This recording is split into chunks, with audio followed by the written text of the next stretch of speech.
देश तथा विदेशबाट यस धरतीको विभिन्न भूभागबाट हामीलाई हौवा अनलाइन टिभी तपाईहरुकै दुःख सुखका साथीहरुलाई हेरेर बसिरहनु भएको यहाँहरु सबैमा सेवा हौवा नमस्कार। भाषा संस्कार संस्कृति सम्वर्धन गर्दै साहित्य सूचना मनोरञ्जन प्रस्तुतिहरु पस्कदै आइरहेको यस हौवा अनलाइन टिभीमा यहाँहरुलाई स्वागत छ म बुङ्गातुङको तर्फबाट।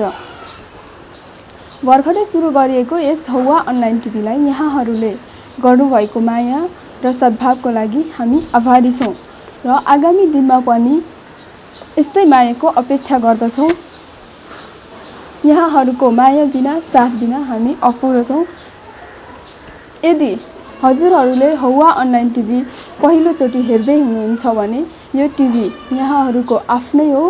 आफ्नै सम्झेर लाइक कमेन्ट शेयर अनि सब्स्क्राइब गरिदिन हुन विनम्र अनुरोध गर्दै म कार्यक्रमलाई अगाडि बढाउन चाहन्छु। यसैगरी आजको बसाइमा हुनुहुन्छ खोटाङ हलेसी तुवाचुङ नगरपालिकाका सामाजिक अभियन्ता तथा युवा नेता राजु विक्रम चामलिङज्यू। उहाँसँग हलेसी नगरको विकास र समसामयिक विषयमा केही अन्तर्वार्ता लिनेछौँ। हौवा नमस्कार। नमस्ते। यहाँको दिनचर्या आजभोलि कसरी बितिरहेको छ? अब यो दोस्रो चरणको कोरोना महामारी आइसकेको पछि एक खालको सबै जनताहरू सबै मानिसहरू चाहिँ सचेत रहेर बस्नु नै सबैभन्दा ठुलो उपाय भन्ने खालको चाहिँ सबै समाजमा आएको र सरकारले नै त्यो खालको चाहिँ निर्देश गरिसकेको हुनाले घर कोठामा उच्च सतर्कता साथ घरभित्रै बसाइ राखिएको अवस्था चाहिँ छ। हजुर, दोस्रो पटकको कोरोना महामारीले पनि देश निकै तहस नहस भइरहेको छ। यहाँको स्वास्थ्य अवस्था के कस्तो रहिरहेको छ? अब यो दोस्रो महामारीमा धेरै नै पहिलो कोरोनाको असरभन्दा धेरै ठुलो असर गर्यो। जस्तो पहिलो कोरोना महामारीकोमा चाहिँ त्यति धेरै श्वास प्रश्वासमा समस्या पारेको थिएन, तर यो दोस्रोमा चाहिँ बढीभन्दा बढी श्वास प्रश्वासको समस्या पारेको हुनाले धेरैभन्दा धेरै चाहिँ अक्सिजनको समस्या पर्यो। त्यो समयमा अब विशेष गरी खोटाङ जिल्ला लगायतको विभिन्न पहाडी जिल्लाहरू जो चाहिँ विद्यार्थीहरू काठमाडौँमा अध्ययनरत हुनुहुन्थ्यो, जो बिमारी उपचारको लागि काठमाडौँमा आउनु भएको थियो, उहाँहरू आफै पनि कोरोना लागेर बिमारी हुनुभयो र आफ्नो तर्फबाट सक्ने जति ग्यास व्यवस्थापनको अक्सिजन व्यवस्थापनको लागि चाहिँ केही आफ्नो भूमिका रह्यो, सामान्य गरियो। त्यसैगरी कतिपय बिमारीहरू कोरोनाहरू चाहिँ एकपटक यो धेरै महामारी भएको समयमा अस्पतालमा चाहिँ बिमारी भर्ना समेत लिन नमानेको अवस्थामा विभिन्न सम्बन्धित स्वास्थ्य मन्त्रालय त्यहाँको विभिन्न कर्मचारीहरूसँग समन्वय गरेर कम्तीमा उहाँहरूलाई चाहिँ अस्पतालमा भर्ना व्यवस्थापनको लागि आफ्नो तर्फबाट सकेको सहयोग गरियो र अक्सिजन पनि आफ्नो तर्फबाट हुनेसँगको समन्वय र व्यवस्थापन गर्नको लागि भरपुर सहयोग गर्ने प्रयास गरियो। हजुर, गएको वर्षमा त निकै नै राम्रो भूमिका सहित खेल्नुभयो। हलेसी नगरवासीलाई काठमाडौँबाट 1500 बढीलाई पठाउनलाई मसनय गर्नुभयो। यस पटकको भूमिका सहयोग कस्तो रह्यो यहाँको? अब गएको वर्षमा र यस पटक अलिकति फरक थियो। गएको वर्षमा चाहिँ यो कोरोना महामारी जब चाहिँ समग्र रूपमा सङ्क्रमितहरूको सङ्ख्या बढ्दै गइसकेपछि नेपाल सरकारले तत्काल चाहिँ लकडाउन कर्फ्यूको चाहिँ सूचना जाहेर गरेको हुनाले काठमाडौँमा रहेको विद्यार्थीहरू, उपचारमा आउनुभएको, वैदेशिक रोजगारमा आउनुभएको, विदेश जान लाग्नुभएको दाजुभाइहरू चाहिँ घर फर्कने व्यवस्था समय नभइकन चाहिँ उहाँहरू काठमाडौँमै अलपत्र रहनुहुन्थ्यो। त्यस्तो अवस्थामा हामीले हाम्रो विभिन्न सामाजिक अभियन्ता, राजनीतिक दलको साथीहरू र नगरपालिकाको समन्वयमा 1700 बढी चाहिँ स्थानीय हलेसी तुवाचुङको जनताहरूलाई र अन्य खोटाङ जिल्लाको 300 गरी लगभग हामीले 2000 जतिलाई चाहिँ गाडी व्यवस्थापन गरेर पठाएका थियौँ। अब यसपालि चाहिँ के भयो भने कोरोनाको महामारी चाहिँ अझ धेरै गाह्रो भए तापनि सरकारले लकडाउन निषेधाज्ञा गर्नुभन्दा एक हप्ता अगाडि सूचना निकालेको हुनाले जो चाहिँ गाउँको वासीहरू हुनुहुन्थ्यो उहाँहरू चाहिँ समयमा घर फर्किनुभयो। त्यसो हुनाले गएको साल जस्तो चाहिँ हामीले सहयोग गर्न परेन। तर यसपालिको अलिकति सहयोग भनेको चाहिँ हामीले अलिकति अस्पतालमा व्यवस्थापन गर्ने र अक्सिजन व्यवस्थापन गर्ने थियो र त्यसमा चाहिँ अलिअलि सहयोग गऱ्यौँ। हजुर, यहाँ आफै पनि सामाजिक अभियन्तासँगै राजनीतिक अभियानमा लागिरहनु भएको छ। यहाँले राजनीतिक अभियानमा नै लाग्नुको खास कारण चाहिँ के छ त? अब यो कस्तो छ भने पहिलो कुरा हामी विभिन्न पेसा व्यवसायले गाउँबाट सहर छिर्छौँ। सहरमा छिरिसकेपछि हाम्रो दाजुभाइहरू समाजहरू अथवा गाउँमा विभिन्न समस्या परेको कुराहरूलाई बुझ्दै उच्च शिक्षा हासिल गर्नको लागि चाहिँ प्राय सहर केन्द्रित हुन्छौँ। त्यसमा पनि काठमाडौँमा छौँ।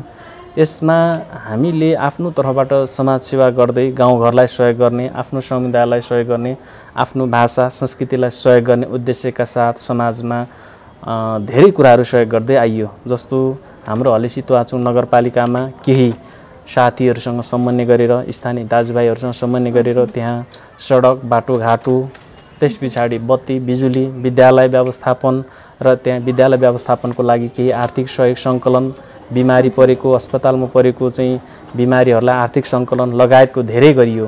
र यसरी सामाजिक अभियानबाट हामीले गाउँलाई सहयोग गर्ने गरी आफ्नो परिवार समाजलाई सहयोग गरिराख्दाखेरि सधैँभरि यो आर्थिक उठाएर मात्रै पनि सम्भावना थिएन र हामी जनताहरूले जति पनि यो राज्यलाई कर बुझाएछौँ त्यो राज्यमा चाहिँ हामी सबै जनताहरूको पनि त्यो आर्थिक कर बुझाएको चाहिँ हामीले दाबी गर्नुपर्छ र सरकारबाट हामीले त्यो स्रोत साधन लिनुपर्छ। त्यसको लागि हामीले सामाजिक अभियान मात्रै गरेर चाहिँ हामीले तिरेको सरकारलाई तिरेको कर चाहिँ दाबी गर्न सक्दैनौँ रहेछौँ। जस्तो हामी चाहे किराँत चामलिङखाममा तिम्बोस अथवा किराँत राई आयोखा अथवा खोटाङ काठमाडौँ सेवा समाज लगायतको जति पनि सामाजिक संस्थाहरू हुनुहुन्छ अथवा वैदेशिक रोजगारमा रहेको साथीहरूले जति पनि सामाजिक संस्थामा रहेर काम गरिराख्नु भएको छ त्यो चाहिँ विशेष गरी व्यक्तिको सहयोगमा सामूहिक सहयोगमा मात्रै सहयोगहरू भइराखेको छ। तर राज्यको स्रोत साधन ल्याउनको लागि चाहिँ सामाजिक सेवामा मात्रै गरेर सामाजिक संस्थामा मात्रै रहेर चाहिँ राज्यको स्रोत साधन ल्याउन सक्दैनौँ रहेछौँ। अनि अर्को कुरा चाहिँ कस्तो हो भने हामी जनताहरूको अधिकार चाहिँ राज्यसँग सम्बन्धित छ र राज्यसँग हाम्रो अधिकार स्थापना गर्नको लागि, राज्यबाट न्याय पाउनको लागि र राज्यलाई हाम्रो कुराहरू सुनाउनको लागि सामाजिक अभियन्ता भएर लड्दाखेरि राज्यले नसुन्दो रहेछ। त्यसकारण हाम्रो अधिकार प्राप्त गर्नको लागि राजनीतिक दलमै आबद्ध हुनुपर्ने, राजनीतिक कार्यकर्तामै आबद्ध हुनुपर्ने भएको हुनाले सामाजिक अभियान लगभग 15 वर्षसम्म गरिसकेपछि फेरि पुनः यता राजनीतिक अभियानमा लाग्यो। त्यसकारण यो नितान्त रूपमा आवश्यक पनि छ र सम्पूर्ण सामाजिक सेवामा लाग्नुभएको साथीहरूलाई मैले आग्रह पनि गर्छु, हामी सामाजिक सेवा पनि गरौँ तर राजनीति पनि नितान्त गर्न आवश्यक छ। होइन भने हामीले सामाजिक रूपमा जति चेतना उठाउँछौँ तर त्यो चेतना उठ्नु मात्रै सबै कुरा होइन, राजनीतिक अधिकार राज्यबाट लिनको लागि राजनीति नै गर्नुपर्छ। यो सम्पूर्ण युवा साथीहरूलाई राजनीतिमा समेत आबद्ध हुनको लागि आग्रह पनि गर्न चाहन्छु। हजुर, यहाँ आफैले पनि विभिन्न सामाजिक समूहमा रहेर धेरै सामाजिक अभियान र विकासमा सहयोगी भूमिकामा रहँदै आउनुभएको छ। यहाँको विचारमा हलेसी क्षेत्र वा नगरलाई कसरी विकास गर्न सकिन्छ वा कसरी अगाडि बढ्न सकिन्छ? पहिलो कुरा, अब नेपालमा नयाँ संविधान निर्माण गरिसकेसँगै संविधान सभाबाट संविधान निर्माण भएसँगै सङ्घीयता आएसँगै स्थानीय तहको सरकार आएसँगै धेरै अधिकारहरू चाहिँ सबै क्षेत्रहरूमा स्थानीय तहमा आइसकेको अवस्था चाहिँ छ। हलेसीको सन्दर्भमा पनि त्यो स्थानीय अधिकारहरू आइसकेको अवस्था छ र स्थानीय तहमा त्यहाँ आएको स्रोत साधनहरू परिचालन गर्नको लागि स्थानीय जनप्रतिनिधिहरू पनि हुनुहुन्छ। स्थानीय जनप्रतिनिधिहरूले जनताहरूसँग समन्वय गरेर त्यहाँ विकासको लागि चाहिँ केही समन्वय गर्नुपर्छ र त्यो पर्थ्यो पनि। तर अहिलेको अवस्थामा जुन 74 सालको निर्वाचनमा जो हलेसी तुवाचुङ नगरपालिकामा स्थानीय जनप्रतिनिधिहरू हुनुहुन्छ उहाँहरूले आफ्नो ठाउँबाट प्रयास त गरिराख्नु भएको छ, तैपनि जनताहरूबाट धेरै प्रश्न आइरहेको हुनाले यो प्रयास भए तापनि जनताहरूको चाहिँ चित्त बुझाइ भएको छैन। यसकारण जनप्रतिनिधिहरूले के गर्नु पर्थ्यो अथवा के गर्नुपर्छ भने हलेसी क्षेत्रमा रहेको 11वटै वाडामा बस्ने जनताहरूसँग समन्वय सहकार्य गरेर त्यहाँ भएको साधन स्रोतहरूको सदुपयोग गरेर, जस्तो त्यहाँ कच्चा पदार्थहरू हुनसक्छ, त्यहाँ जलस्रोतहरू छन्, त्यहाँ विभिन्न किसिमको चाहिँ हामीले कृषि अनि त्यहाँ रहेका युवा विद्यार्थीहरू छन् अनि उहाँहरूले पनि सिप आफ्नो सिकेका छन्। जस्तो हलेसी क्षेत्रमा रहेको चाहिँ इन्जिनियरहरू हुनसक्छ, उहाँले चाहिँ त्यो शिक्षा प्राप्त गरेर बसिराख्नु भएको छ। कतिपय महिला युवाहरू चाहिँ अनमी पास गरेर, कतिपय चाहिँ यो स्टाफ नर्स पास गरेर, कतिपय वैदेशिक रोजगारमा पास गरेर बसिराख्नु भएको छ। उहाँहरू अस्थायी रूपमा अहिले त्यतिकै बसिराख्नु भएको छ र उहाँलाई नगरपालिकाले उहाँहरूको क्षमता अनुसार सिप अनुसार चाहिँ अस्थायी रूपमै भए पनि नगरपालिकामा चाहिँ सदुपयोग गर्न सक्नुपर्छ। यसरी हामीले सबैलाई व्यवस्थापन गर्दाखेरि चाहिँ नगरलाई अगाडि लान सकिन्छ। यो चाहिँ मेरो आफ्नो विचार हो। हजुर, हलेसी क्षेत्र आफैमा पनि सुक्खा क्षेत्र हो। यहाँको मुख्य आय आर्जन भनेको नै कृषि नै हो, तर पानीको सुविधा छैन। यसकारण यो हलेसीमा कसरी कृषि मार्फत किसान वा यहाँका जनतालाई आत्मनिर्भर बनाउन सकिएला? अब यसमा कस्तो छ भने हलेसी सुक्खा क्षेत्र हो, तर हलेसीको चाहिँ जुन आसपासमा जस्तो दुधकोशी चर्चित ठुलो नदी मध्ये पर्छ, त्यस्तै नेपालको सबैभन्दा ठुलो नदी सप्तकोशी चाहिँ त्यो 7वटा मध्ये 5वटा नदीहरू चाहिँ त्यो हलेसीको दायाँ भएर बहिरहेको छ। 5वटा नदीहरू अनि उत्तरी भेगमा दुधकोशी छ। अब यसरी पानी नै पानीले घेरिएर रहेको हलेसी त्वाचुङ नगरपालिकालाई हामीले विशेष गरी हलेसी त्वाचुङ नगरपालिका चाहिँ कृषिमा निर्भर भएको हुनाले त्यो कृषि खेती गर्नको लागि त्यो पानी चाहिँ पर्याप्त रूपमा सदुपयोग गर्न सकियो भने विकास गर्न सकिन्छ। जस्तो अहिले हलेसी क्षेत्र सुक्खामा पानी पिउनको लागि केही सुक्खा क्षेत्र भएको हुनाले नेपाल सरकारको सहयोगमा पिउने पानीको लागि केही व्यवस्था भइराखेको छ, तर त्यतिले मात्रै हामीलाई पुग्दैन। त्यहाँ स्थायी रूपमा विकास गर्नको लागि चाहिँ सिँचाइको आवश्यकता पर्छ र त्यो सिँचाइ व्यवस्थापन गर्नको लागि लिफ्टिङको सहयोग आवश्यक पर्छ र लिफ्टिङ हामीले अन्य ठाउँभन्दा धेरै सजिलो रूपमा चाहिँ दुधकोशी र सुनकोशीबाट चाहिँ गर्न सक्छौँ। त्यसो हुँदाखेरि यसलाई चाहिँ विशेष गरी नगरपालिकाको आयोजनामा व्यवस्थापनमा चाहिँ समन्वय गरेर प्रदेश सरकार अनि सङ्घीय सरकार, त्यस पछाडि विभिन्न सहयोग गर्ने दात्री निकायहरू हुनसक्छ, त्यसमा विभिन्न देशको राजदूतावासहरू हुनसक्छ, राजदूतावास मार्फत त्यो देशको नगरपालिकाहरू हुनसक्छ, अथवा अन्य देशहरूबाट सहयोग गरेर त्यसको लागि नगरपालिकाले समन्वय गरेर त्यहाँ चाहिँ सिँचाइको व्यवस्थापन गर्न सकिन्छ र यो सम्भावना छ। त्यसकारण अहिले जुन हिसाबमा नगरपालिकाले त्यो गर्नु सक्नु पर्थ्यो, तर त्यो प्रयास नै भएको छैन, त्यो सुरुवात नै पनि गरिएको छैन। तर हामीले चाहिँ त्यहाँ कम्तीमा त्यो सुक्खा क्षेत्रलाई चाहिँ कृषियोग्य बनाउनको लागि सिँचाइ व्यवस्थापन गर्न सक्छौँ र आगामी दिनहरूमा अथवा आउने निर्वाचितमा जो जनप्रतिनिधि जुनसुकै पार्टीको भए तापनि उहाँहरूले यो बारेमा सोच्न जरुरी छ। साथै बुद्धिजीवी, विज्ञ, त्यहाँको शिक्षक, जति पनि पेशागतमा आबद्ध भएको दाजुभाइ दिदीबहिनी हुनुहुन्छ, उहाँहरूले पनि त्यही खालको सुझाव सल्लाह दिएर एकमुष्ट रूपमा हामीले हलेसी त्वाचुङ नगरपालिकालाई विकास गर्नको लागि त्यहाँ सिँचाइ व्यवस्था गर्न सकिन्छ, त्यो सम्भावना छ र अन्य ठाउँमा भन्दा सस्तो रूपमा चाहिँ त्यहाँ सिँचाइ व्यवस्थापन गर्न सकिन्छ र त्यो सुक्खालाई चाहिँ हामीले सिँचाइ मार्फत कृषि व्यवस्थापन गर्न सकिन्छ। हजुर, हलेसी नगरका युवाहरूमा मन भएका विभिन्न किसिमको सिप, क्षमता साथै वैदेशिक अनुभवहरूलाई नगरमा प्रयोग गर्न सकिएको छैन, नगरले पनि प्रयोग गर्न सकेको छैन, साथै उहाँहरू आफैले पनि सदुपयोग गर्न सकिरहेका छैनन्। त्यसकारण त्यस्ता सिपहरूलाई कसरी व्यवस्थापन गर्न सकिएला? अब अघि पनि मैले केही कुराहरू भने जस्तो त्यहाँ विभिन्न पार्टीको कार्यक्रम, सामाजिक कार्यक्रमहरूमा हलेसी क्षेत्रको 11वटै वडा र विभिन्न गाउँहरूमा जाँदाखेरि कस्तो पायो भने त्यहाँ धेरै युवा महिलाहरू चाहिँ अनमी कोर्स प्राप्त गरेर उहाँहरूले चाहिँ त्यो प्रमाणपत्र लिएर घरमा बसिराख्नु भएको छ, घाँस गोठाला गरिराख्नु भएको छ। त्यसै गरी अहेब प्राप्त गरेर त्यहाँको युवाहरू चाहिँ बसिराख्नु भएको छ। कतिपय महिलाहरू चाहिँ स्टाफ नर्स प्राप्त गर्नु भएको छ। त्यसै गरी कतिपय महिला युवाहरू शिक्षकको लाइसेन्स लिएर प्राप्त गर्नु भएको छ। त्यसै गरी युवा साथीहरू 11वटै वडाको युवा साथीहरू कोरिया, साउदी अरब, विभिन्न गल्फ देशहरूमा गएर चाहिँ उहाँहरूले 10 वर्ष बसेर 5 वर्ष बसेर उहाँहरूले त्यहाँको सिप सिकेर आउनु भएको छ। अब सबै साथीहरूको प्रमाणपत्रलाई हामीले चाहिँ सदुपयोग गर्न नसके पनि जस्तो कृषि खेती विदेशमा गरेर आएको उहाँहरूको विचारहरूलाई हलेसी त्वाचुङ नगरपालिकाले त्यसलाई सदुपयोग गर्न सकिन्छ। जस्तो नगरपालिकाले के गर्नु पर्यो भने अहिले हाम्रो हलेसी त्वाचुङ नगरपालिकामा विभिन्न स्वास्थ्यको समस्याको कारणले गर्दा सानो सानो रोगहरूले सानो सानो उपचार हुन नसक्दाखेरि, सानो स्वास्थ्य सम्बन्धीको चेतना नभएको कारणले गर्दाखेरि अकालमै मृत्युवरण गर्नु परिरहेको अवस्था छ। त्यसकारण 11वटा वाडामा जति पनि अनमी पास गरेको विद्यार्थी बहिनीहरू हुनुहुन्छ उनीहरूलाई चाहिँ अस्थायी रूपमा नगरले व्यवस्थापन गरिदिनु पर्यो। जस्तो अनमीलाई मासिक रूपमा चाहिँ सरकारले 25,000 दिन्छ भने त्यसमा नगरपालिकाले त्यति दिन नसके पनि 15,000 अथवा सरकारी रेटभन्दा केही तल दिएर उनीहरूलाई चाहिँ अस्थायी रूपमा काम लाउनु पर्छ। यदि त्यसो भयो भने सिप प्राप्त गरेको ती महिलाहरू प्रत्येक वाडामा टोलमा खटिराख्ने छन्, उनीहरूले बिमारीको बारेमा बुझ्नेछन्, नाप जाँच गर्नेछन् र सामान्य बिमारले चाहिँ अकालमा मृत्यु हुनुपर्ने अवस्था छैन। त्यसैगरी जो विदेशबाट आउनुभएको युवाहरू हुनुहुन्छ उनीहरूको सिपलाई चाहिँ नगरपालिकाले अस्थायी रूपमा सदुपयोग गर्नु पर्यो। त्यसलाई एउटा सामान्य उद्योग स्थापनाको लागि लगानी गरिदिनु पर्यो। त्यसमा धेरै लगानी पनि गर्न पर्दैन। जस्तो 1 करोड पैसा भयो भने 10 जना अथवा 20 जना युवाहरू जो विभिन्न देशबाट आएको आफ्नो सिपलाई प्रयोग गर्नको लागि एक युवा बराबर 5 लाख खर्च गर्दाखेरि 1 करोडले 20 जनालाई सदुपयोग गर्न सकिन्छ र अस्थायी रूपमा उनीहरूले त्यसलाई पेसा व्यवसायको रूपमा गर्न सक्छ। तर अहिले के भइराखेको छ भने थोरै बाटो खन्नको लागि पनि करोडौं पैसाहरू खर्च भइराखेको छ।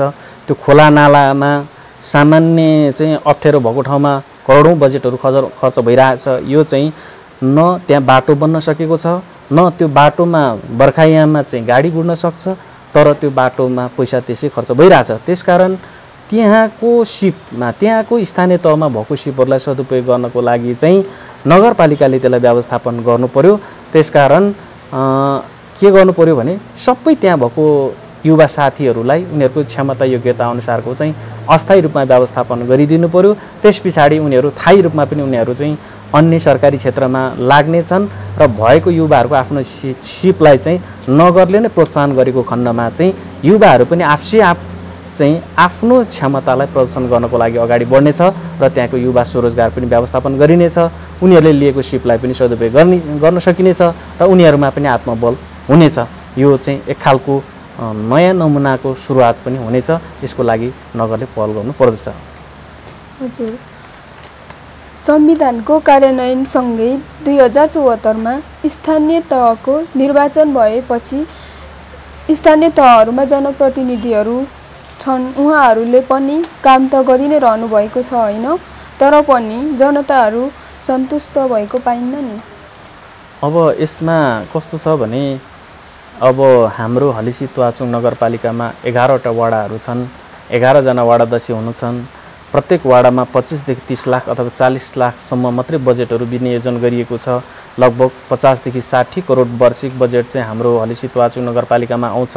अब यो विकासको हिसाबले त्यति धेरै ठुलो बजेट चाहिँ होइन, तर यसमा त्यहाँ रहेको जनप्रतिनिधिहरूले सङ्घीय सरकारबाट जति बजेट पठाउँछ त्यसलाई कार्यान्वयन गर्ने मात्रै भन्दा पनि नगरपालिकाको मेयर उपमेयरको समन्वयमा र विभिन्न वाडाध्यक्षहरूको संयोजनमा उहाँहरूले के कार्ययोजना गर्नु पर्थ्यो भने यस्तै अन्य विकसित देशमा रहेको नगरपालिकासँग समन्वय गर्नु पर्थ्यो।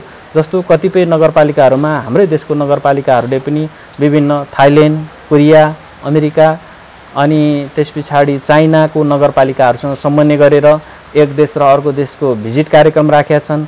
विदेशीको नगरपालिकाको मेयर उपमेयरहरूलाई नेपालमा बोलाएर आफ्नो पालिकाहरूमा पनि चाहिँ घुमाउने प्रयास पनि गरिराखेको हामीले समाचारहरूमा सुन्छौँ। त्यसकारण यो अन्य पालिकाले गरे पनि नगरे पनि हलिसी तुवाचुङको सवालमा चाहिँ त्यहाँको जनप्रतिनिधिहरूले अन्य विदेशको नगरपालिकाहरूसँग समन्वय गरेर हामीले हलिसी तुवाचुङ नगरपालिकालाई विकासको लागि चाहिँ प्रस्ताव गर्न सक्छौँ। त्यसको लागि विभिन्न देशको राजदूतावासहरू नेपालमा छन्। राजदूतावासहरूले पनि प्रशस्त मात्रामा विकास सहयोग गरेका छन् र अन्य नगरपालिका भन्दा हाम्रो नगरपालिकामा के फरक छ भने हाम्रो पर्यटकीय हिसाबले फरक छ, हाम्रो त्रिधार्मिक हिसाबले हलिसी फरक छ। त्यसकारण त्यहाँबाट जो जसलाई हामीले विदेशी नगरपालिकाको प्रतिनिधिहरूलाई हामीले बोलाउँछौँ हलिसीमा, उहाँहरूलाई एकपटक अवलोकन भ्रमण मात्रै गराइयो भने पनि यहाँको विकासको लागि चाहिँ उहाँहरूले आर्थिक सहयोग गर्न सक्छ। त्यसकारण त्यसमा हाम्रो जनप्रतिनिधिहरूले पहल गर्नु पर्थ्यो। त्यो पहल गर्न सकिराख्नु भएको छैन। त्यसरी जनप्रतिनिधिहरूले पहल गर्न नसक्दाखेरि अथवा सङ्घीय बजेटबाट मात्रै आएको बजेटलाई कार्यान्वयन गर्न खोज्दाखेरि अहिलेसम्म जनताहरू चाहिँ असन्तुष्ट छन्। साथै अहिलेसम्म जति जे बजेटहरू आएको छ यो नगरपालिकाको आफ्नो आय व्यय खासै छैन। आय व्यय नभइसकिसकेपछि माथिको बजेटमा पर निर्भर हुनुपर्ने हुन्छ।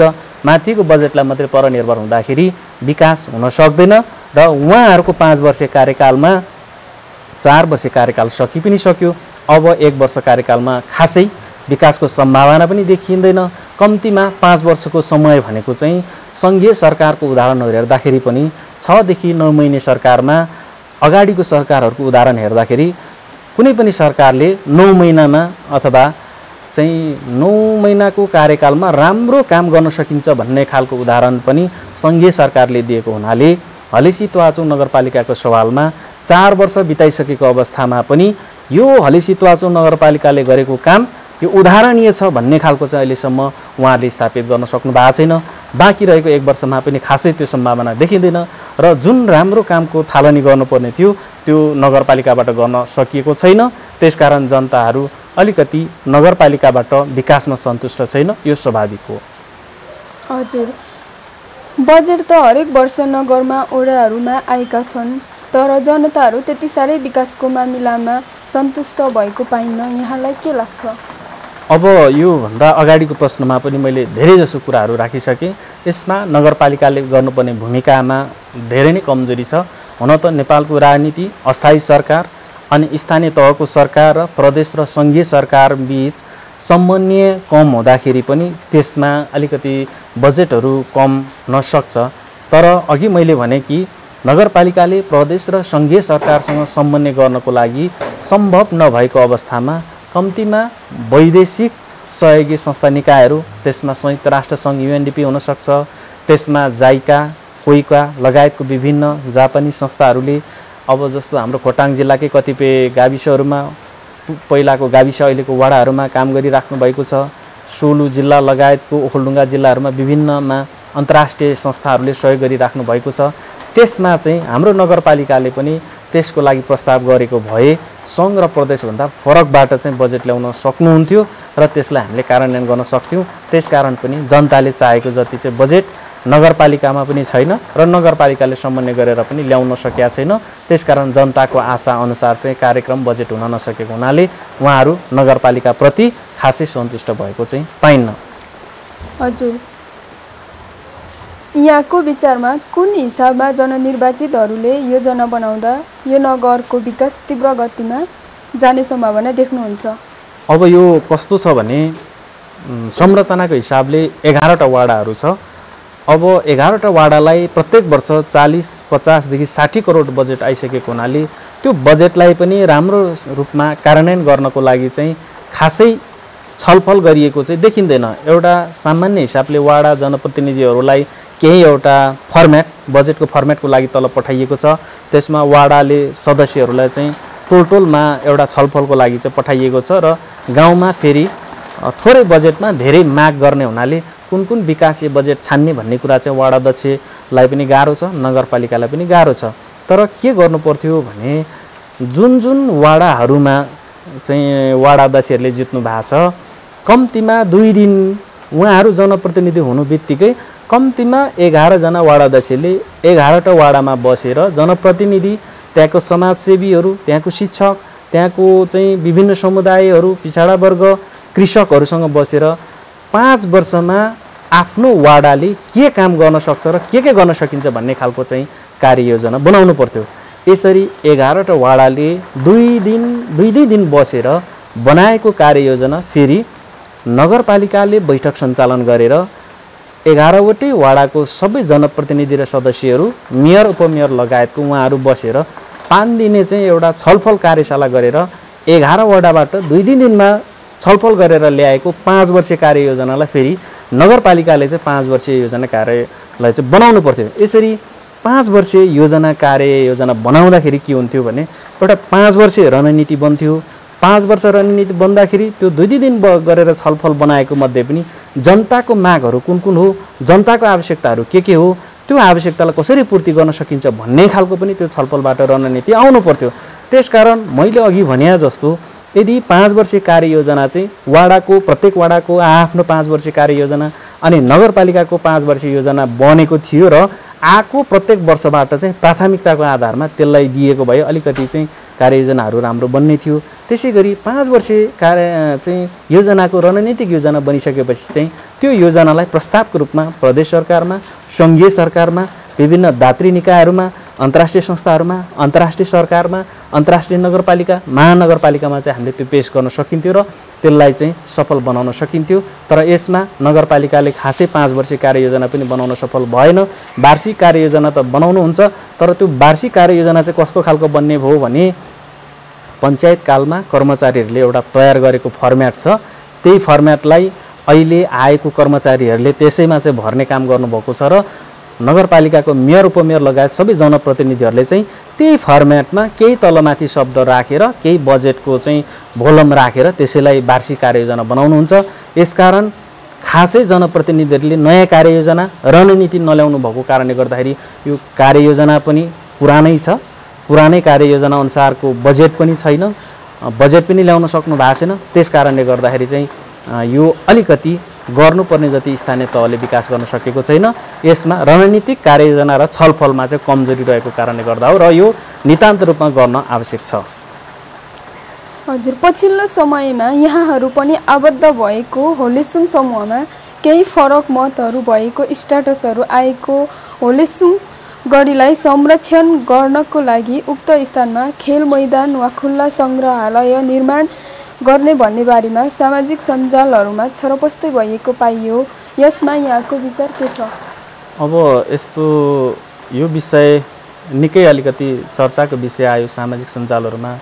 यसमा चाहिँ भएको के थियो भने जब अहिलेको जनप्रतिनिधिहरू हुनुहुन्छ, मेयर, उपमेयर लगायत, उहाँहरू सहितको स्थानीय समुदायहरूसँग बसेको छलफलमा पहिलो वर्ष नै के छलफल भएको थियो भने नगरपालिकासँगै रहेको होलेसुङ गढी, हलेसी गढी, त्यहाँ विभिन्न ऐतिहासिक संरचनाहरू रहेको छ, अवशेषहरू रहेको छ, त्यहाँ चाहिँ खुल्ला सङ्ग्रहालय निर्माण गर्ने भनेर नगरपालिकाको स्वयं मेयरले चाहिँ एक खालको प्रतिबद्धता जनाउनु भएको थियो र त्यसलाई कार्ययोजनाको रूपमा पनि तयार गरिएको थियो।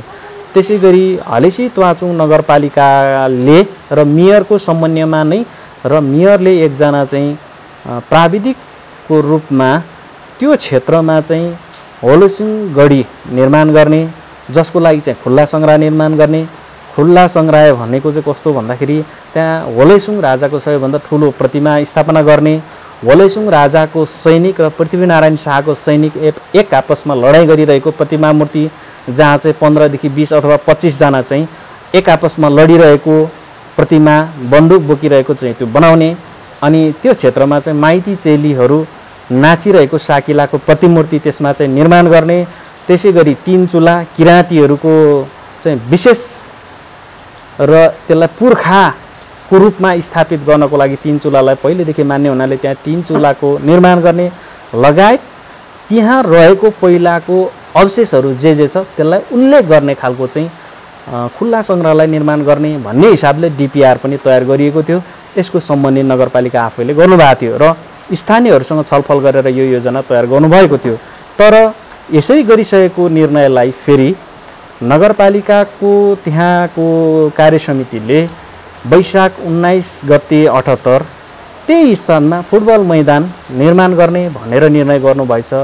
यसो गर्दाखेरि के भयो भने नगरपालिकाले नै त्यहाँ खुल्ला सङ्ग्रहालय लगायतको चाहिँ ऐतिहासिक दरबारको प्रतिमाहरू, मूर्तिहरू बनाउने भनेर पहिले गरेको निर्णय र तयार गरिएको डिपिआरमा नै फुटबल मैदान बनाउने भनेर फेरि निर्णय गरिसकेपछि एक समूहहरू त्यहाँ सङ्ग्रहालय बनाउनुपर्छ भन्नेमा लाग्यो। त्यो ठिकै थियो, त्यो पहिलो निर्णय थियो भने पछिल्लो समयमा त्यहाँको स्थानीय युवाहरूमा जो खेलप्रेमी युवाहरू हुनुहुन्थ्यो उहाँहरूले पनि त्यहाँ मैदान बनाउनुपर्छ भन्नेमा भन्नु त नौलो कुरो रहेन, किनकि त्यो त्यहाँ रहेको युवाहरूलाई पनि नगरपालिकाले खेल मैदान बनाउनुपर्छ भनेर निर्णय गरेर दिइसकेपछि त उहाँहरूले पनि आवाज उठाउन स्वाभाविक थियो।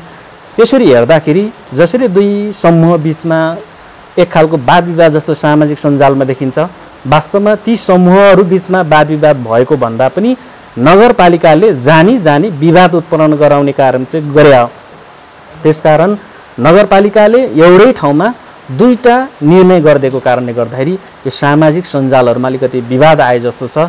तैपनि अब त्यहाँको स्थानीय समुदायहरूबिच चाहिँ छलफल गरेर यसलाई समाधान गर्नुहुनेछ र छलफलको प्रक्रियामा पनि अगाडि बढेको छ।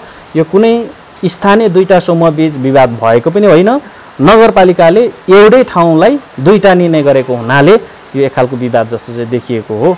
त्यसकारण यसरी नगरपालिकाले चाहिँ एउटै ठाउँमा दुईटा विवादास्पद निर्णय गर्नु चाहिँ यो नगरपालिकाले गर्नु गलत कार्य हो। यो नियत साथ गरिएको छ।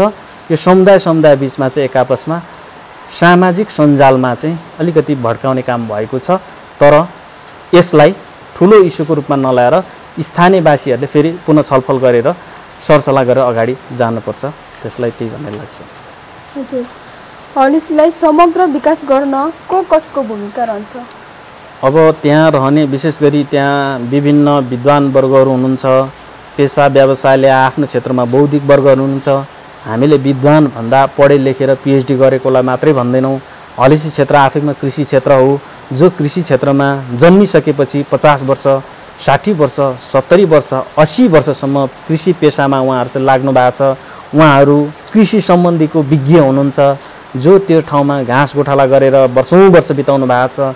त्यो क्षेत्रको लागि उहाँहरू आफै विज्ञ हुनुहुन्छ भनिसकेपछि त्यसै गरी त्यहाँ जति पनि अन्य पेसा व्यवसाय अपाउनु भएको त्यहाँ उत्पादन गर्ने किसानहरू हुनुहुन्छ, त्यो सबै लगायत शिक्षक विद्यार्थी युवा र त्यो ठाउँमा जन्मे हुर्केर परदेश लाग्नु भएको, परदेशमा जानुभएको, परदेशमा शिक्षाको लागि अध्ययनको लागि पेसाको लागि जो जानु भएको छ, स्थानीय समुदाय सबै स्थानीय विज्ञहरू, परदेशमा जानुभएको हलिसीकै सबै जनताहरू अनि विभिन्न क्रममा पेसा र व्यवसायले काठमाडौँ छोडेर नेपालभरि नै बस्नुहुने सबैको समन्वय र सहकार्यमा मात्रै हलिसी तुवाचुङलाई नगरपालिकालाई चाहिँ विकास गर्न सकिन्छ। त्यसमा जनप्रतिनिधिको हिसाबले जनप्रतिनिधि हुनको लागि राजनीतिक दलको आवश्यकता हुने हुनाले राजनीतिक दलबाट त्यहाँ निर्वाचित भए तापनि राजनीतिक दलको प्रतिनिधिहरू मात्रै अथवा जननिर्वाचित प्रतिनिधिहरूले मात्रै त्यहाँको विकास सम्भव छैन। जनप्रतिनिधिहरू भनेको चाहिँ एउटा मियो मात्रै हो, तर मियोलाई थाम्ने काम चाहिँ सबै समुदायहरूको हुन्छ। अहिले जस्तो कोरोना महामारीको समयमा हामीले देख्छौँ नेपाल सरकारले गर्न नसकेको कामहरू विदेशमा रहनुभएको दाजुभाइहरूले विदेशमा काम गर्ने चाहिँ थोरै तलब होस् अथवा धेरै तलब, तर उहाँहरूले आफ्नो पारिश्रमिकलाई काटेर पारिश्रमिक आय बापतको रकमलाई चाहिँ उठाएर उहाँहरूले नेपाल सरकारलाई अक्सिजन किन्नको लागि धेरै पैसा पठाउनु भयो। त्यसै गरी हाम्रो खोटाङ जिल्लाको सवालमा पनि खोटाङ जिल्लामा विशेष गरी युकेमा बस्ने दाजुभाइहरू विभिन्न पेसा अपनाउनु भएको दाजुभाइहरूले चाहिँ एक खालको खोटाङ जिल्लालाई नै चाहिँ यो कोरोनाको असरबाट बच्ने अथवा त्यो स्वास्थ्य सम्बन्धी चाहिँ सुरक्षाको लागि प्रयोग गर्नुपर्ने उपकरणहरू पठाउनु भयो।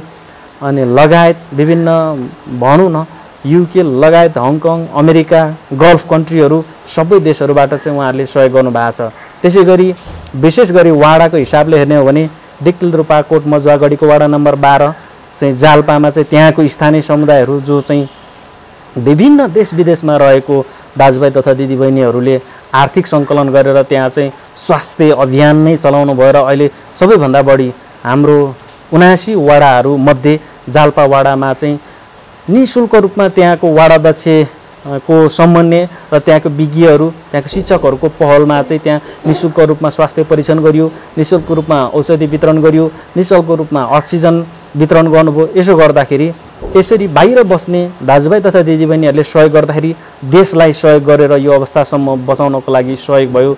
खोटाङ जिल्लालाई सहयोग गर्नुभयो र यो खोटाङ जिल्लाले पनि केही रूपमा राहत पायो भनिसकेपछि वैदेशिक रोजगारमा रहेका अस्थायी रूपमा अथवा स्थायी रूपमा बस्ने जति पनि नेपाली दाजुभाइहरू हुनुहुन्छ उहाँहरूको सहयोगले नेपाल सरकारलाई यो कोरोनाको महामारीमा ठुलो सहयोग भएको छ। त्यसै गरी खोटाङको जो चाहिँ दाजुभाइहरू हुनुहुन्थ्यो उहाँहरू विदेशबाट सहयोग गर्नुभयो र खोटाङ जिल्लालाई नै समग्र रूपमा सहयोग पुगेको छ।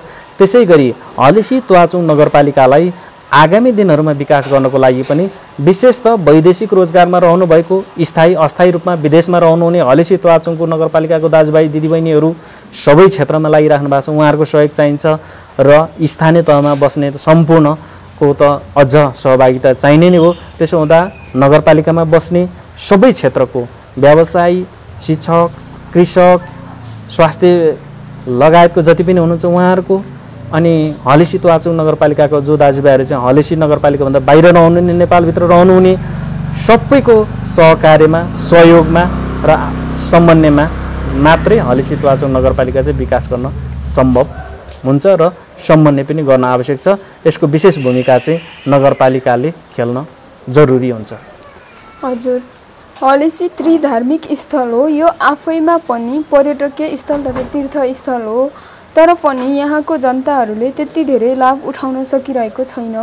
साथै पर्यटकहरू र तीर्थालुहरू आउनुपर्ने जति आएका छैनन्। यसलाई थप पर्यटकहरू ल्याउने के कस्तो प्रयत्न गर्नुपर्छ?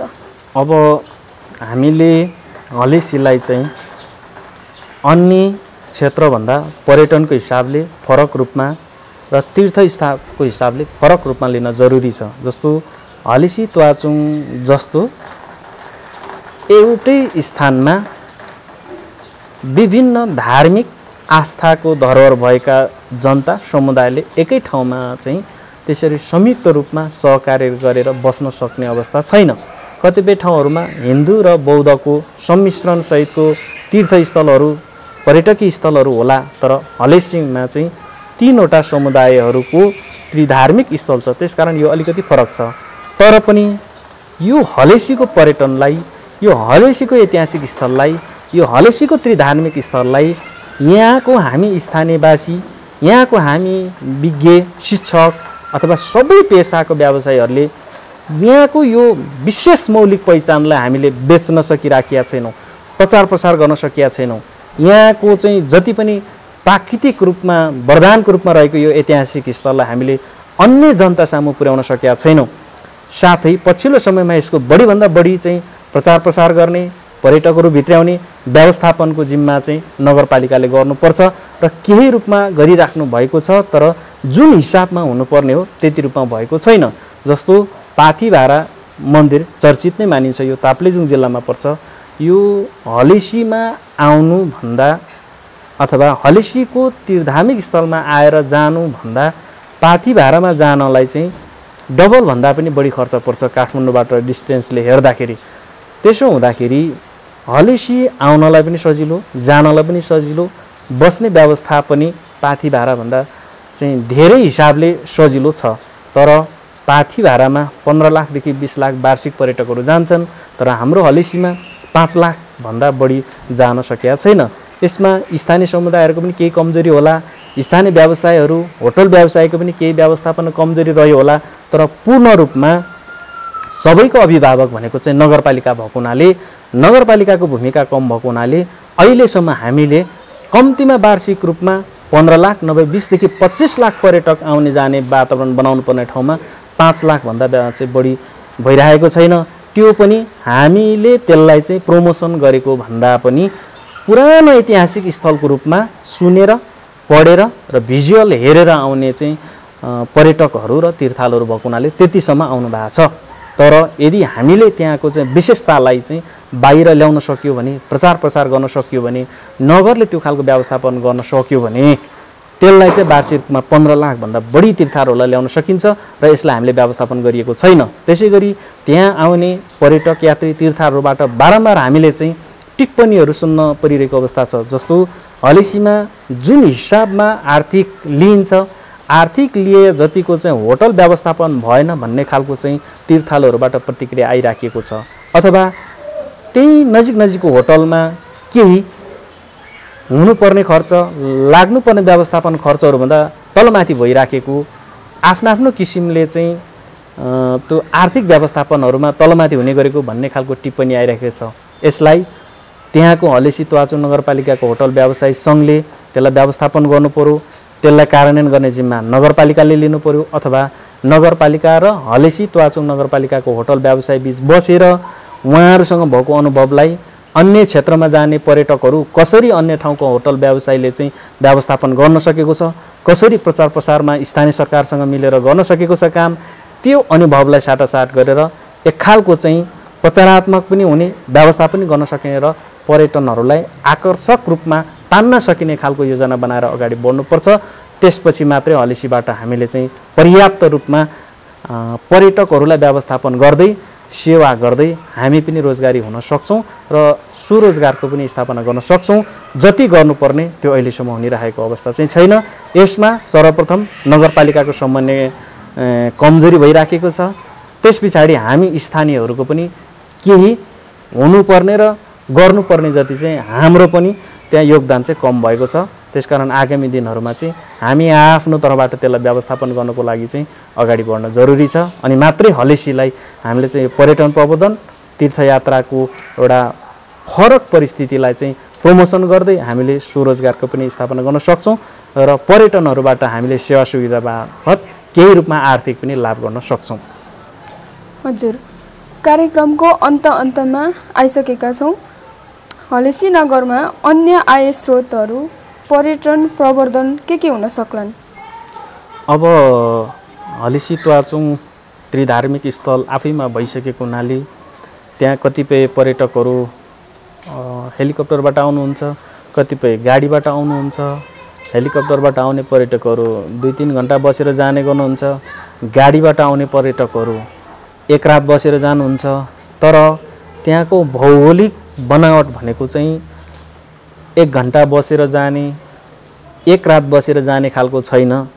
जुन हिसाबले प्रकृतिले हलेसी तुवाचुङ नगरपालिकालाई एउटा वरदानको रूपमा दिएको छ त्यसलाई हामीले व्यवस्थापन गर्न सकेका छैनौँ। यसको लागि हामीले के गर्नुपर्छ भने उत्तरमा बहेको दुधकोशी अनि दक्षिणतिर बहेको सप्तकोशीको 5वटा नदी जो सुनकोशी छ त्यसमा चाहिँ हामीले के गर्न सकिन्छ भने हलेसी तुवाचुङ नगरपालिकाको वार्ड नम्बर 9 सल्लेबाट चाहिँ एउटा पर्यटन प्रवर्धनको रूपमा बोट, डुङ्गा, नाउ त्यहाँबाट सुरु गरेर 1 दिन अथवा 2 दिनको चाहिँ योजना बनाएर पर्यटकलाई चाहिँ जो हलेसीमा आउनुहुन्छ पर्यटक एक रात राख्ने, भोलिपल्ट सल्लेबाट चाहिँ डुङ्गा सञ्चालन गरेर बोटिङ गरेर 1 दिन या 2 दिनबाट लगेर चाहिँ हलेसी तुवाचुङ नगरपालिकाको वार्ड नम्बर 11 राजापानीमा उतार्ने। अथवा अर्को चाहिँ के हुन सक्छ भने हलेसी तुवाचुङ नगरपालिकाको वार्ड नम्बर 6 मङ्गलटारबाट चाहिँ बोटिङ सुरु गरेर 2 दिन अथवा 1 दिनमा बिस्तारै झारेर चाहिँ हलेसी तुवाचुङ नगरपालिकाको वार्ड नम्बर 5 अथवा 8 को तल सुनकोशी नदी फेदीमा चाहिँ उतार्ने, त्यहाँबाट फेरि उहाँहरूलाई चाहिँ गाडी मार्फत ल्याउने। यसरी उहाँलाई एउटा चाहिँ बोटिङ मार्फत अर्को पर्यटनको व्यवस्थापन गर्न सकिन्छ। त्यस पछाडि अर्को भनेको प्याराग्लाइडिङको व्यवस्थापन हुनसक्छ। त्यसै गरी ऐतिहासिक स्थल त्यहाँ किराँतीहरूको उद्गम थलो छ तुवाचुङ, त्यो तुवाचुङमा चाहिँ अझ नगरपालिकाले व्यवस्थापन गरेर अथवा स्थानीयहरूसँग सहकार्य गरेर एउटा फरक प्रतिमाहरू चाहिँ रैसेखुलेको अहिले जुन छ त्यो अलिकति सामान्य किसिमको छ, त्यसलाई ऐतिहासिक रूपमा जस्तो गौतम बुद्धको मूर्तिहरू हामीले हेर्ने हो भने जसरी चाहिँ यो लुम्बिनीमा प्रत्येक देशबाट आएर एउटा ठुलो विशाल मूर्तिको स्थापना गरिएको छ। अनि हामी अन्य देशहरू भुटानमा जाँदा, थाइल्यान्डमा जाँदा, श्रीलङ्का जाँदा अथवा चाइनामा जाँदा चाहिँ महान त्यो मूर्तिहरू चाहिँ गौतम बुद्धको बनाइएको छ। त्यस्तै अब त्यहाँ किराँतीहरूको उद्गम थलो नै रैसेखुले भएको हुनाले त्यो रैसेखुलेको विशाल मूर्ति बनाएर त्यहाँ व्यवस्थापन गर्न सकिन्छ। त्यसै गरी अन्य समुदायहरू छ त्यहाँ, जस्तो ब्राह्मण क्षेत्रीहरू हुनुहुन्छ, अनि भुजेलहरू हुनुहुन्छ, तामाङहरू हुनुहुन्छ, जति पनि समुदायहरू हुनुहुन्छ त्यो समुदायहरूको आफ्नो सांस्कृतिक झल्किने किसिमको खुल्ला सङ्ग्रहालय निर्माण गर्न सकिन्छ। त्यहाँ विभिन्न गढीहरू छ, जस्तो त्यहाँ रहेको भम्जू छ, हलेसुङ गढी लगायतको विभिन्न अन्य ठाउँहरू पनि छ, हलेसी जस्तै गुफा रहेको अन्य ठाउँ पनि छ। तिनीहरूलाई सबैलाई व्यवस्थापन गरेर हामीले चाहिँ एउटा घोडेटो बाटो जस्तो निर्माण गरेर चाहिँ त्यहाँ पैदल हिँडेर चाहिँ त्यसलाई एक ठाउँबाट अर्को ठाउँमा जाने व्यवस्थापन गरिन्छ। त्यसै गरी माननीय टङ्क राईले योभन्दा अगाडि भन्नुहुन्थ्यो त्यहाँ चाहिँ कस्तो भने हलेसीको दर्शन गर्न अगाडि दुधकोशीमा चाहिँ नुहाउनु पर्ने, अनि दुधकोशीमा चाहिँ माथिबाट अब स्वच्छ हिमालबाट बहने पानी झरेको हुनाले त्यो स्वच्छ पानीले नुहाइसकेपछि त्यहाँको जल चाहिँ लगेर हलेसीमा चाहिँ चढाउने एक खालको वातावरण। त्यसको लागि चाहिँ हलेसीबाट पैदल झर्ने दुधकोशीमा, फेरि दुधकोशीबाट पैदल आउने, झर्ने बाटो र फर्कने बाटो फरक खालको बनाउने। यसो गर्दाखेरि चाहिँ कम्तीमा 1 घन्टाको लागि आएको पर्यटक अथवा 1 रातको लागि आएको पर्यटक कम्तीमा 3 देखि 5 दिनसम्म त्यहाँ चाहिँ हामीले राख्नको लागि व्यवस्थापन गर्न सक्छौँ। त्यसै गरी अन्यहरूमा त्यहाँ रहेको स्थानीय साकेला हुनसक्छ अथवा अन्य चाहिँ हाम्रो दलित समुदायको परम्परागत सांस्कृतिक नाचहरू हुनसक्छ। अनि त्यहाँ स्थानीय रूपमा बुन्ने कपासको कपडाहरू हुनसक्छ अथवा देवाली नाचहरू हुनसक्छ।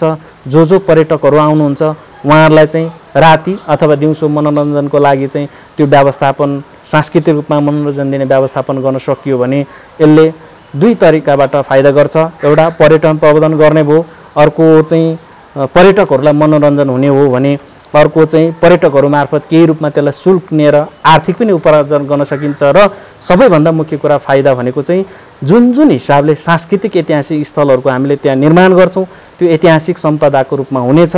र जुन जुन हिसाबले हामीले सांस्कृतिक नाचहरू, सांस्कृतिक गानहरू, भाषिक नाचहरू, भाषिक गानहरू देखाउँछौँ त्यो चाहिँ समुदायको एउटा पहिचान पनि हो। र त्यो लोप हुन लागेको सांस्कृतिक सम्पत्तिहरू पनि चाहिँ त्यो समुदायको सम्पत्ति बच्नेछ। त्यो समुदायको सांस्कृतिक पहिचान बच्नु भनेको नगरपालिकाको सम्पत्ति हो, खोटाङ जिल्लाको सम्पत्ति हो र नेपालको नै त्यो सम्पत्ति हो, जसलाई चाहिँ राज्यले संविधानमै उल्लेख गरेको छ कि सबै समुदायहरूको सामाजिक सांस्कृतिक अस्तित्वलाई चाहिँ संरक्षण देशले गर्नेछ, राज्यले गर्नुपर्छ भनेर त्यो संविधानमै उल्लेख गरेको छ। त्यसकारण यसलाई हामीले चाहिँ पर्यटनको दृष्टिकोणले सबै हिसाबले हामीले व्यवस्थापन गर्न सकेमा यो सबै हाम्रो लाभै लाभ हुनेछ। र यसलाई व्यवस्थापन गर्नको लागि चाहिँ हामी पछिल्लो समयको युवाहरूले पनि अलिअलि सोच्न जरुरी छ, लगायत सबै पक्षबाट चाहिँ यो बारेमा ध्यान दिन आवश्यक छ। यो स्थल हलेसी त्रिधार्मिक स्थल चाहिँ प्रकृतिले दिएको यो वरदान हो, यसमा हामीले सबैले बुझ्न जरुरी छ। अन्तमा हलेसी नगर विकासको लागि हामी कसरी सहकार्य मार्फत अगाडि बढ्न सकिन्छ, सबै जनताहरूलाई के आग्रह गर्न चाहनुहुन्छ? अब धेरै कुराहरू आइसक्यो, आफ्नो जिम्मेवारी पनि भनिसकियो। हामीले जबसम्म हलेसी त्वाचुङ नगरपालिकाको विकास गर्न सक्दैनौँ, हामीले जबसम्म त्यो क्षेत्रमा रहेको शिक्षाको बारेमा, स्वास्थ्यको बारेमा, बत्ती बिजुली सडकको बारेमा व्यवस्थापन गर्दैनौँ अथवा त्यहाँ रहेको उत्पादनलाई चाहिँ प्रोत्साहन गर्दैनौँ, तबसम्म त्यो हाम्रो हलेसी हामी व्यक्तिगत रूपमा जतिसुकै धनी भएर गए तापनि, हामीले व्यक्तिगत रूपमा जतिसुकै चाहिँ विद्यावादी गरे तापनि, हामीले व्यक्तिगत रूपमा जतिसुकै चाहिँ मन्त्री भए तापनि, हामीले जतिसुकै रूपमा मेडिकल डक्टर भए तापनि त्यो ठाउँलाई चाहिँ व्यवस्थापन गर्न सक्दैनौँ। व्यक्ति धनी भएर, व्यक्ति सक्षम भएर त्यो समाज, त्यो ठाउँ चाहिँ सबै सम्पन्न अथवा सभ्य हुन सक्दैन। त्यसकारण हामी जुन जुन ठाउँमा छौँ त्यो क्षेत्र, त्यो ठाउँ, त्यो गाउँ यस्तो हामीले सम्झिनु पर्यो कि यदि हलेसी त्यो गाउँ ठाउँ थिएन भने अथवा हलेसी क्षेत्रमा जति पनि हामी जन्मेको मान्छेहरू छौँ, यदि त्यो हलेसी नगरपालिकै थिएन भने यो पृथ्वीमा हामी हुन्थ्यौँ कि हुँदैन थियौँ भन्ने कुरा पनि हामीले आफूले आफूलाई प्रश्न गर्नुपर्छ। किनकि हामी यो पृथ्वीमा आएर जतिसुकै देशहरू घुमौँ, अब मैले पनि विभिन्न यो सामाजिक अभियानको रूपमा चाहिँ 19 बढी देशहरू घुम्ने अवसर प्राप्त गरेँ। मेरो हलेसी त्वाचुङ नगरपालिकाको वार्ड नम्बर 5 दुर्सिममा मैले जन्मेको कारणले गर्दाखेरि त्यो जन्मिने अवसर चाहिँ नगरपालिकामा पाएको हुनाले जे होस् धेरै देशहरू घुम्ने अवसर पायो, धेरै ठाउँहरू घुम्ने पायो। त्यसकारण जो हामी जन्म्यौँ हलेसीमा, जन्मेको हामी तमाम सबैले चाहिँ यो धरतीमा पाइला टेक्ने अवसर हलेसी त्वाचुङ नगरपालिकाको भूमिकाले दिएको हुनाले हामी जन्मिसकेपछि व्यक्ति मात्रै सक्षम, परिवार मात्रै सक्षम होइन, आफू जन्मेको ठाउँलाई पनि के दिने त भन्ने प्रश्न चाहिँ जहिले प्रत्येक व्यक्तिले जो जहाँ हुनुहुन्छ यो प्रश्न गरिराख्नुपर्छ। आफूलाई जन्म दिने भूगोललाई हामीले सम्मान गर्न सकेनौँ भने व्यक्ति त आखिर मरेर गइहालिन्छ। खर्बपतिहरू होस्, चन्द्रमामा पुगेको मान्छे होस्, मरेर गइन्छ।